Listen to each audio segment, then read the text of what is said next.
You get the invitation. It's a party, a concert, a networking event. Everyone's going. It'll be fun, they say.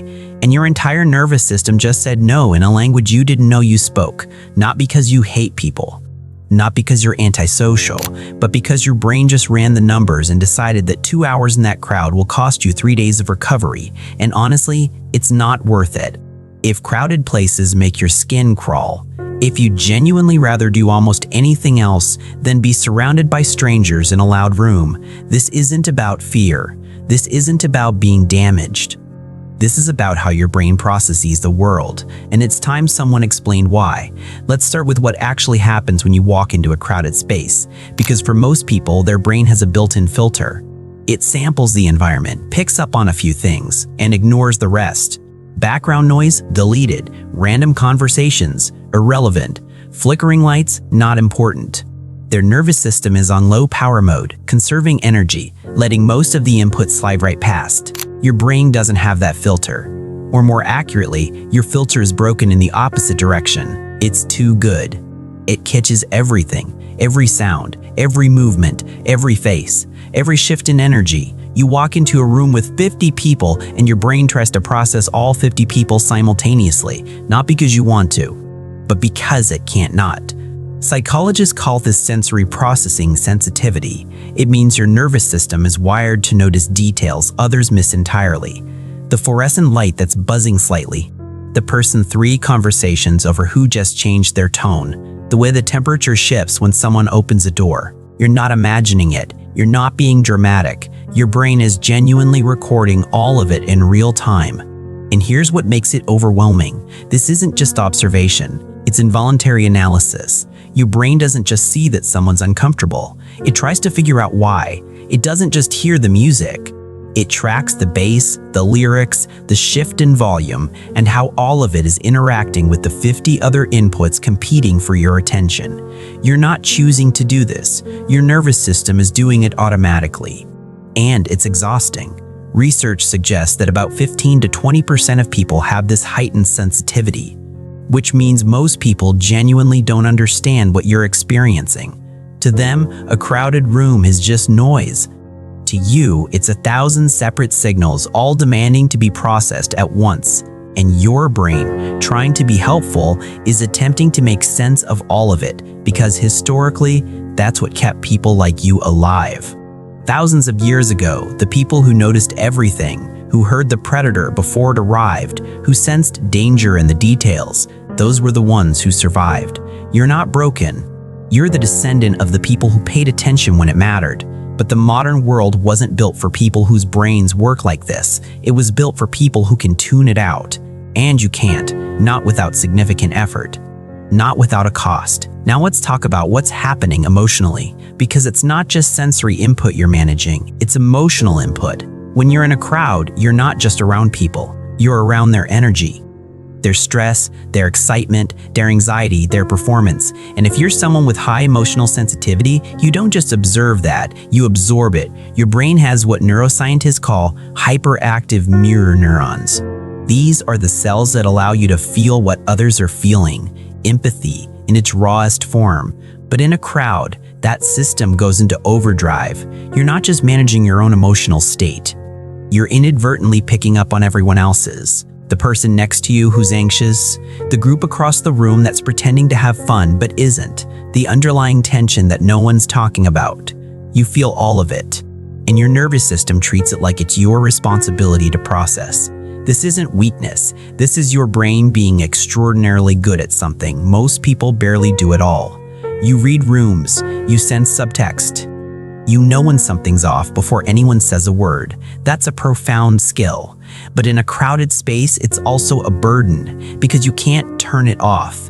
You can't just be there. You're constantly translating, analyzing, absorbing. And by the time you leave, you're not just tired, you're depleted. Then there's the performance aspect, because let's be honest, crowds aren't just about being around people, they're about performing. Everyone's got their social face on.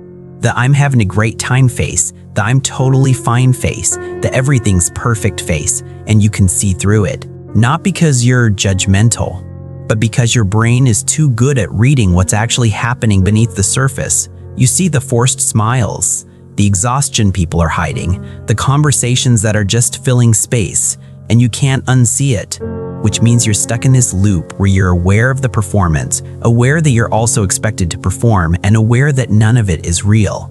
And that dissonance, that gap between what's happening and what everyone's pretending is happening, it's cognitively exhausting. Most people can engage in small talk without thinking about it. For you, small talk feels like running a script you don't believe in. It's not that you can't do it, it's that doing it requires energy, significant energy, because your brain craves substance. It wants real conversation, real connection, real exchange. And when forced into surface-level interaction, it's like asking a deep-sea diver to be satisfied with a kiddie pool. Technically possible, fundamentally unsatisfying. And here's where it gets neurologically interesting. Your brain doesn't run on the same reward system as people who love crowds. When extroverts are in a busy, stimulating environment, their brains release dopamine. That's the chemical that says, this is good, we like this, do more of this.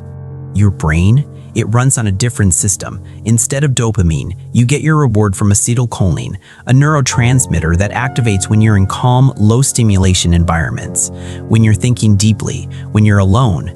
So when you're in a crowd, your brain isn't getting rewarded, it's getting drained, not because something's wrong with you, but because your nervous system literally finds its rest in the opposite environment. Quiet, space, solitude. That's not avoidance, that's biology. Studies show that people who prefer low-stimulation environments often have more active prefrontal cortexes. That's the part of your brain responsible for complex thinking, planning, introspection. Which means when you're alone, when you're in a quiet space, your brain isn't shutting down. It's lighting up. You're not doing nothing. You're thinking, processing, creating. Your brain is doing the work that crowds prevent.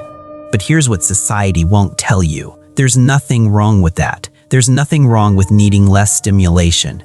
There's nothing wrong with choosing environments that don't exhaust you. The problem isn't you. The problem is a culture that equates being social with being healthy and being quiet with being broken. You're not broken, you're just wired to thrive in conditions that most people never experience. Depth over noise, quality over quantity, meaning over performance. And the fact that crowded places don't serve you doesn't mean you're missing out. It means you've figured out what serves you, and you're protecting it. So what does this mean practically? It means that when you turn down invitations, you're not being rude, you're being honest. When you leave early, you're not being weak, you're listening to your body. When you'd rather stay home than go to a party, you're not avoiding life. You're choosing the version of life that actually fills you instead of draining you. And if people don't understand that, if they think you're overthinking or being difficult or need to just relax, that's not your problem to fix. Because they're not living in your nervous system. They're not processing what you're processing. They're not feeling what you're feeling, and asking you to just get over it is like asking someone to just ignore pain. You can't. And you shouldn't have to. The question isn't why do you hate crowds? The question is, why does everyone else tolerate them? Why are we expected to put ourselves in environments that deplete us just to prove we're normal? Why is discomfort treated as the price of participation? And why are the people who opt out seen as the problem instead of the people who created a system that only works for half the population? You're not too sensitive. The world is too loud. You're not overthinking. You're thinking at the depth your brain was designed for. You're not broken. You're just honest about what costs you and what doesn't. And that honesty, that self-awareness, that's not something to apologize for. That's something to protect. So the next time someone asks why you don't come out more, why you'd rather stay home, why you don't just relax and have fun, remember this. They're asking you to ignore your own nervous system to make them comfortable. And you don't owe anyone that, not even the people who love you, not even yourself. You hate crowded places because your brain is doing exactly what it's supposed to do. It's protecting you. It's telling you this doesn't serve you.